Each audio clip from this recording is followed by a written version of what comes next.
So hello students, welcome to इनफेल्बा study. आज हम बात करने वाले हैं उन स्टूडेंट्स की जो क्लास 8 से 9 की तरफ मूव कर चुके हैं या फिर अबाउट टू मूव होंगे। तो बेसिकली वो स्टूडेंट्स जो इस साल रिसेंटली अभी क्लास 9 में पहुंचे हैं, उनके बारे में मैं बात करूंगा कि उनके लिए कौन कौन से बुक्स हैं, क्या उनका टाइम टेबल होना चाहिए और कुछ स्टडी टिप्स, बहुत सारी चीज़ें मैं बताऊंगा। लाइक सब्जेक्ट्स कौन कौन से होंगे उनके सिलेबस में। तो बेसिकली क्या होता है ना, क्लास 9 जो है वो बहुत इंपॉर्टेंट चीज़ है। क्लास 9 की जो क्लास होती है वो बहुत इंपॉर्टेंट होती है। क्यों होती है, ये सारी चीज़ें मैं आज के इस वीडियो में बताऊंगा। So without wasting time, let's start today's video title with the moving from class 8 to 9th। और देखते हैं क्लास 9th में तुम्हें कौन कौन सी चीज़ों का बहुत ध्यान रखना है। So let's begin.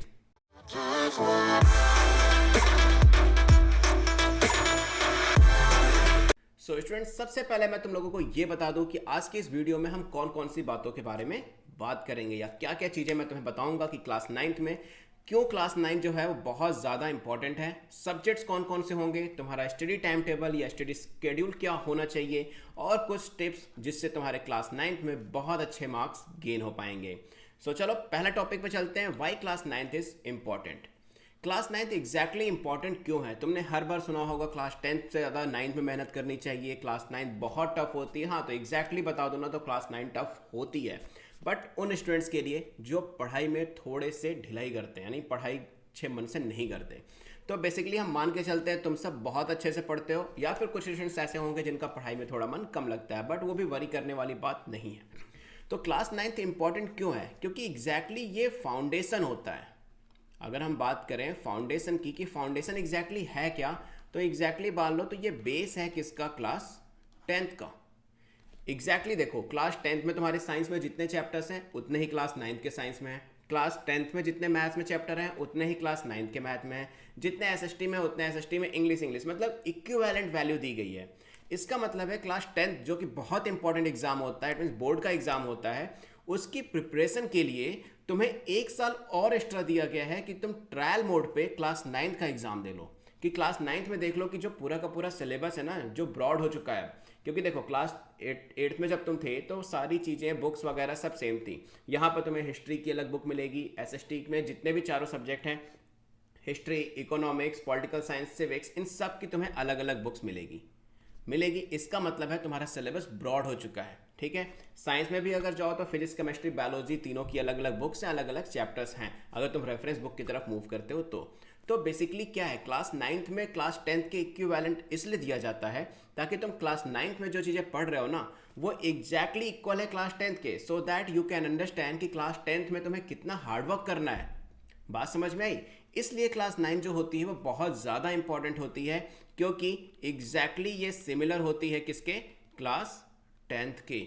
यानी क्लास 10th में तुम्हें कैसे प्रिपरेशन करनी है, कितना स्टडी करना है, कितना और ज़्यादा करना है अच्छे मार्क्स गेन करने के लिए, ये सारी चीज़ें तुम समझ जाते हो क्लास 9th में ही। और क्लास 9th एग्जैक्टली इसीलिए कहा जाता है कि बेस ऑफ क्लास 10th है या फिर फाउंडेशन ऑफ क्लास 10th है, क्योंकि एग्जैक्टली हर चीज़ से तुम्हें यहाँ पे एक्सपीरियंस करा दिया जाएगा।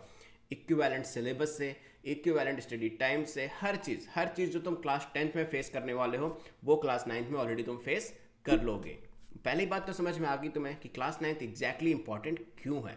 अब बढ़ते हैं सेकंड टॉपिक की तरफ और देखते हैं सेकंड टॉपिक में हमें ये देखना था कि सब्जेक्ट्स कौन कौन से होंगे तुम्हारे 9th में। तो सब्जेक्ट में सबसे पहला सब्जेक्ट तो तुम्हारा मैथ्स होगा, ठीक है, ऑब्वियसली बात है। देन साइंस हो जाएगा। साइंस 3 पार्ट में डिवाइड करते हो अगर तुम कभी भी रेफरेंस बुक का यूज़ करते हो। So here will be chemistry,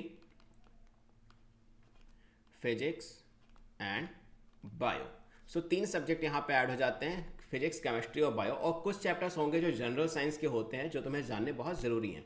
तो साइंस के बाद अब आएगा एसएसटी में यहाँ पे तुम्हारे पास आ जाएगी history, pol science, economics and geography. ये 4 सब्जेक्ट तुम्हारे पास एसएसटी में हो जाते हैं। इसके बाद तुम्हारे पास इंग्लिश होगी, इंग्लिश में 2 बुक्स हो जाएंगी, ठीक है। इसके बाद और ग्रामर भी होगी ऑब्वियसली, और इसके बाद हिंदी में भी होगी। हिंदी ए और बी है, और वॉट एवर तुम्हारे स्कूल में क्या चलता है उसके अकॉर्डिंग यहाँ पे चूज़ करना होता है। इसके अलावा अगर कुछ स्टूडेंट्स होते हैं जो आईटी या फिर कंप्यूटर भी होती है तो वो उसको भी साथ में लेकर चलते हैं। बट बेसिकली हम बात करेंगे मैथ, साइंस, एसएसटी, इंग्लिश और हिंदी की।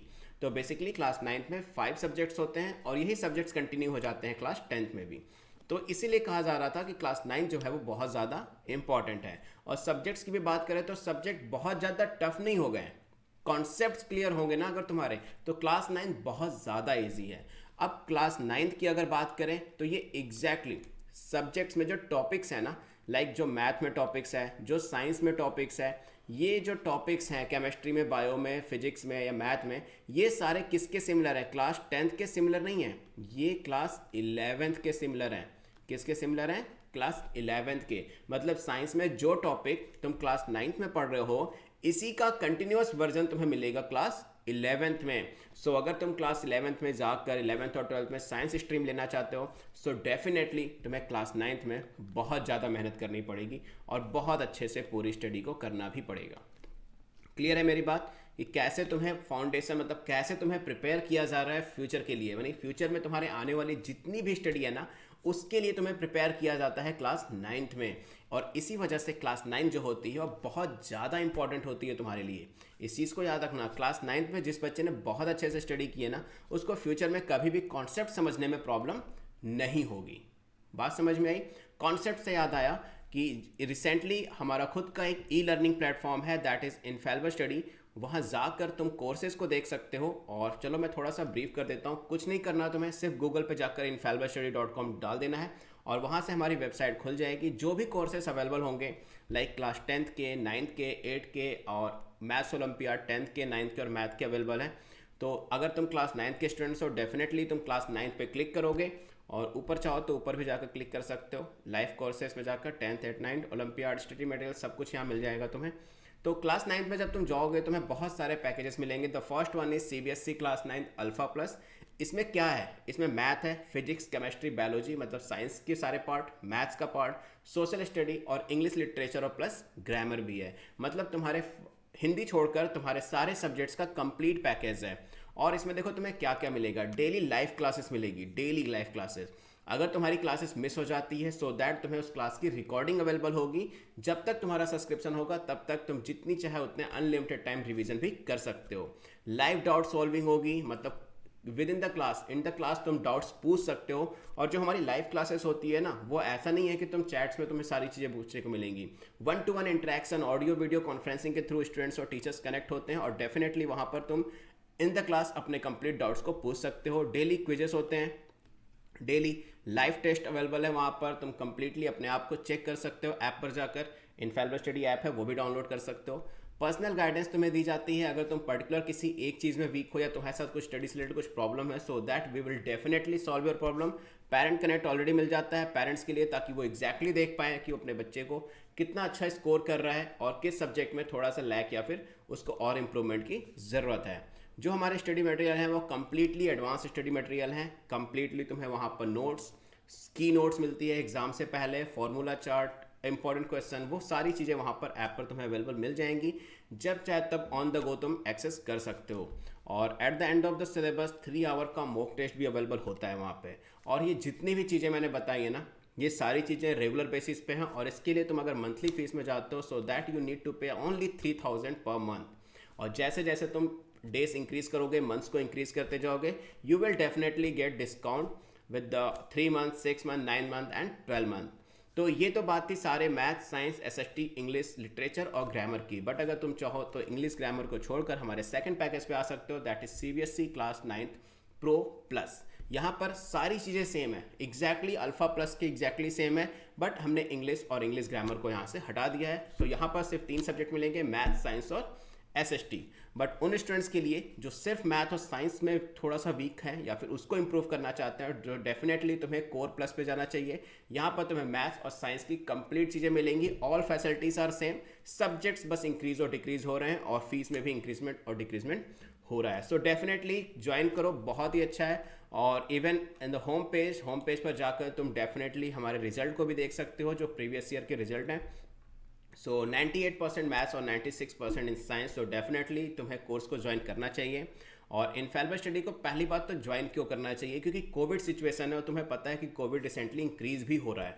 सो डेफिनेटली कन्वीनियंट है, सेफ है, ठीक है। लाइव इंटरेक्शन मिलता है, ऐसा नहीं कि तुम जस्ट एक लेक्चर वॉच कर रहे हो, डेफिनेटली तुम उस लेक्चर में इंटरेक्ट भी कर रहे हो, ठीक है।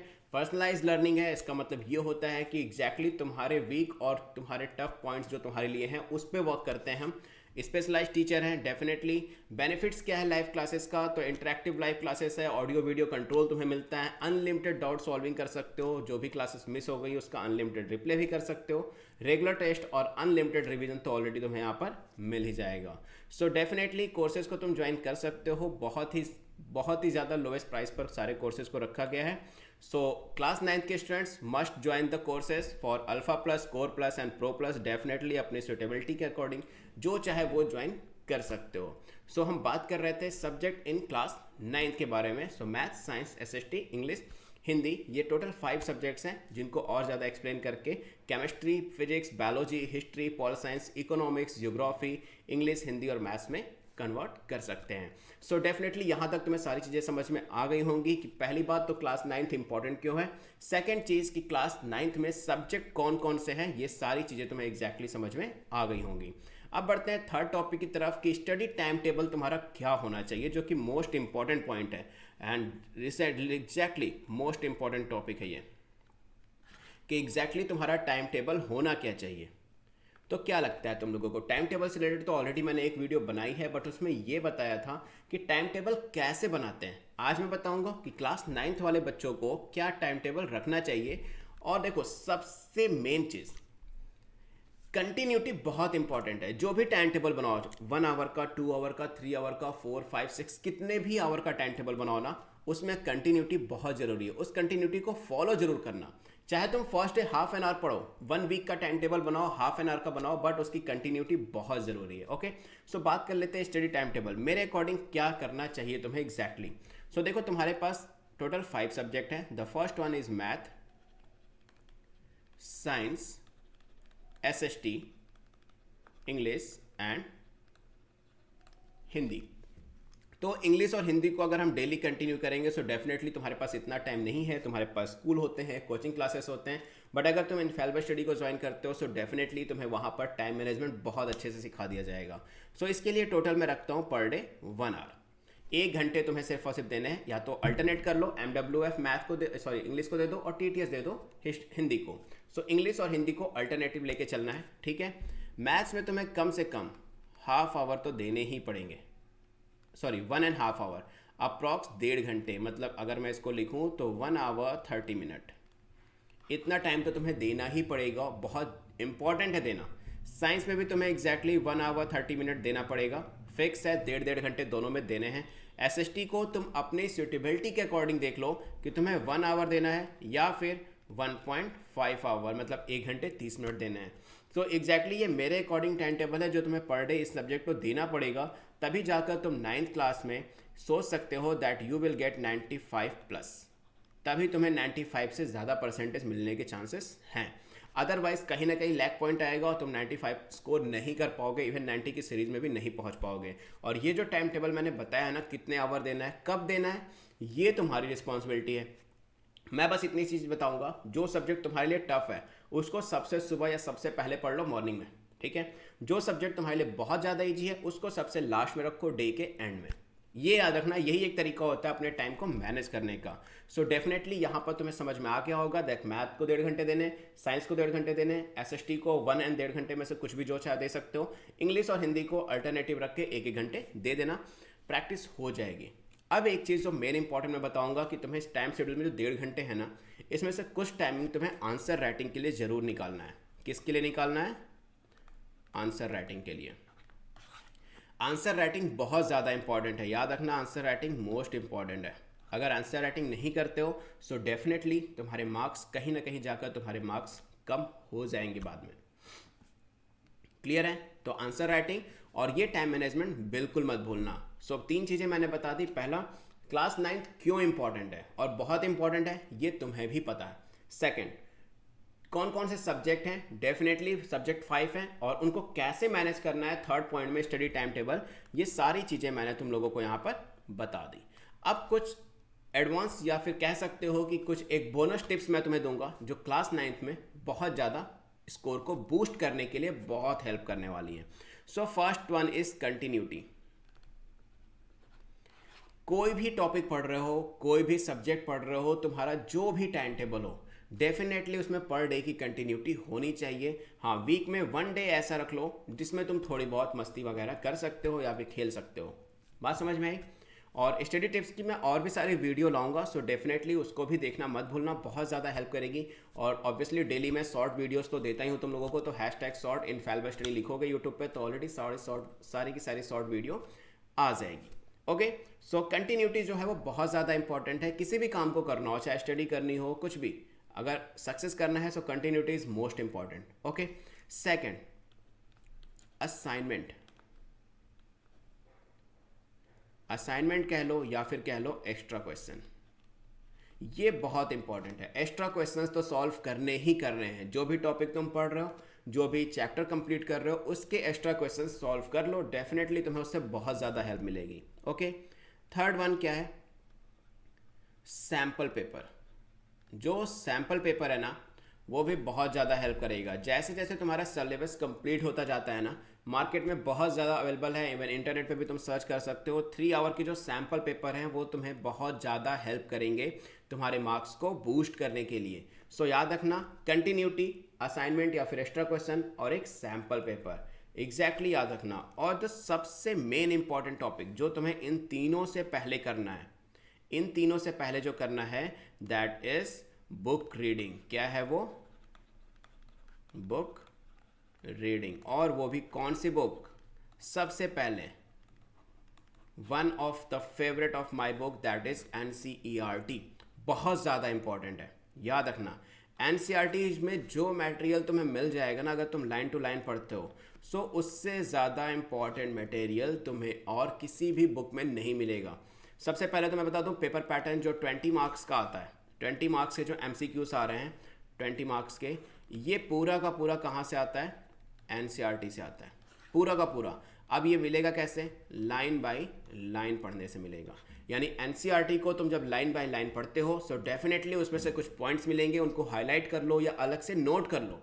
और सबसे बेस्ट पार्ट तो होता है कि तुम उससे छोटे छोटे क्वेश्चंस और आंसर खुद फॉर्म कर लो, और डेफिनेटली वो जो तुम क्वेश्चन और आंसर फाइंड करोगे ना, तुम्हें 20 आउट ऑफ 20 दिलाने में कोई नहीं रोक सकता। डेफिनेटली वो MCQs जो आते हैं या 1 मार्कर जो बोर्ड एग्जाम में आएंगे या फिर तुम्हारे लास्ट फाइनल एग्जाम में आएंगे, किसी भी एग्जाम में तुम्हें पूरे कंप्लीट आउट ऑफ कंप्लीट मिलेंगे ही मिलेंगे, क्योंकि वो NCERT के लाइन बाय लाइन जो होती हैं, जो लाइन होती है ना, उन्हीं में से डायरेक्टली पूछे जाते हैं और डायरेक्ट निकाला जाता है। ऐसा भी नहीं कि तुम्हें थोड़ा कंफ्यूज करके देंगे। जो लाइन लिखी एग्जैक्टली डायरेक्टली तुमसे क्वेश्चन पूछ दिया जाएगा। So line by line thoroughly read करोगे, सो डेफिनेटली तुम्हें कंप्लीट मार्क्स मिलेंगे 1 मार्कर क्वेश्चन में। सो सिंपल, अच्छा स्कोर करने के लिए 9th में सिर्फ इतनी चीज़ें हैं। NCERT रीड करो, कंटिन्यूटी रखो, क्वेश्चन सॉल्व करो और सैम्पल पेपर सॉल्व करो। जस्ट सेट, इतना करने से ऑब्वियसली तुम्हारे बहुत अच्छे मार्क्स आएंगे और डेफिनेटली तुम अपने एग्जाम में बहुत अच्छा स्कोर करोगे। सो स्टूडेंट्स, ये सारी बातें जो भी मैंने बताई है उन स्टूडेंट्स के लिए बताई है जो क्लास 9th में रिसेंटली अभी गए हैं। तो ये सारी बातों को ध्यान रखना, अपने डेली लाइफ में, डेली स्टडी लाइफ जो है उसमें फॉलो करना। सो डेफिनेटली तुम्हारे क्लास 9th में जो मार्क्स आएंगे ना, वो बहुत ज़्यादा अच्छे आएंगे और तुम कंपेयर भी कर सकते हो अपने क्लास 8 के मार्क्स से और क्लास 9th के मार्क्स को। सो डेफिनेटली तुम देखोगे कहीं ना कहीं तुम बहुत ज़्यादा अच्छा स्कोर कर रहे हो, डेफिनेटली तुम्हारी स्टडी बूस्ट हुई है। सो सारी चीज़ों को फॉलो करना, रेगुलर रूटीन में फॉलो करना, क्योंकि मैंने फर्स्ट ऑफ ऑल कंटिन्यूटी जो बताई है ना, वो बहुत ज़्यादा इंपॉर्टेंट है। क्योंकि कंटिन्यूटी में अगर तुम कोई काम करते हो तो डेफिनेटली वो कहीं ना कहीं तुम्हें जाकर हेल्प करेगी। So this was all about moving from class 8 to 9th. I am Surya Prakash. Right now signing off. Keep watching Infallible Study because we are committed to excellence in education. Don't forget to like, subscribe and share with your friends and press the bell icon so that जब भी मैं live आऊँ या हमारी कोई भी video आए तुम्हें तुरंत नोटिफिकेशन मिल जाए और तुम्हें वो देखने में बिल्कुल भी देर ना हो। सो डेफिनेटली सब्सक्राइब कर लेना, लाइक कर लेना और अपने फ्रेंड्स के साथ शेयर कर लेना। Bye bye.